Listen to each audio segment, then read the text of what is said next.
નમસ્કાર દર્શક મિત્રો, આપ જોઈ રહ્યા છો કૃષિને લગતા મહત્વના સમાચાર. Headline number 1. હવામાન વિભાગની આગાહી પ્રમાણે ગઈકાલે દક્ષિણી ગુજરાત અને મધ્ય ગુજરાતમાં ભારે પવન સાથે વરસાદી માહોલ જોવા મળ્યો છે, જ્યારે સૌરાષ્ટ્રના ધારી પંથકમાં પણ ભારે પવન સાથે વરસાદી માહોલ જામ્યો હતો. જ્યારે ડાંગ, આણંદ, વડોદરા સહિત ખેડા જિલ્લામાં પણ વરસાદી માહોલ જોવા મળ્યો છે. જ્યારે હવામાન વિભાગના જણાવ્યા પ્રમાણે અરબ સાગરમાં બનેલા સાયક્લોનિક સર્ક્યુલેશનને કારણે વરસાદની સિસ્ટમોમાં મોટા ફેરફાર થઈ રહ્યા છે. ગુજરાતના દરેક ખેડૂતો માટે મફત અનાજ વિતરણને લઈને આવ્યા રાહતના સમાચાર. ગુજરાતના દરેક ખેડૂત પરિવારોને NFS રેશન કાર્ડ હેઠળ વ્યક્તિ દીઠ 5 કિલો મફત અનાજ વિતરણ કરવામાં આવશે. જ્યારે નિમક, તુવેર દાળ અને ચણા દાળ અને ખાંડનું પણ આ મહિને વિતરણ કરવામાં આવશે. જ્યારે મફત અનાજ વિતરણની કામગીરી આગામી 10મી જૂનથી શરૂ કરવામાં આવશે. ગુજરાતના દરેક ખેડૂતો, મજૂરો અને મધ્યમ વર્ગના પરિવારો માટે ગુજરાત સરકારે આપ્યા રાહતના સમાચાર. હવેથી જનધન યોજના હેઠળ ખેડૂતો, મજૂરો અને મધ્યમ વર્ગના પરિવારોને 10,000નો બેંક ઓવરડ્રાફ્ટ આપવામાં આવશે. જ્યારે 10,000 રૂપિયાની સહાય મેળવવા માટે જનધન બેંક એકાઉન્ટ હોવું ફરજિયાત છે. જ્યારે યોજનામાં પહેલા 5,000ની સહાય આપવામાં આવતી હતી, તે વધારીને હવે 10,000ની સહાય આપવાનું શરૂ થયું છે.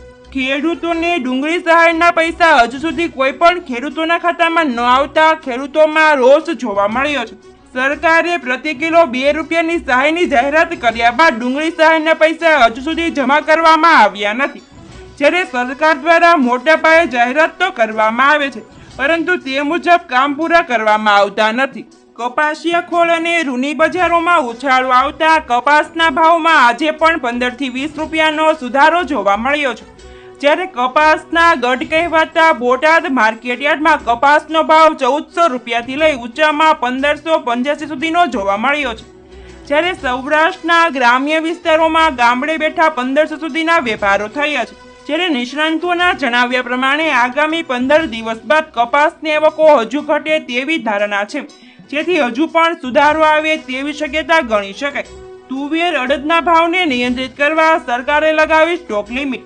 તુવેર અને અડદના ભાવ આ સિઝન દરમિયાન ટેકાની સપાટીથી ઉપર રહ્યા છે.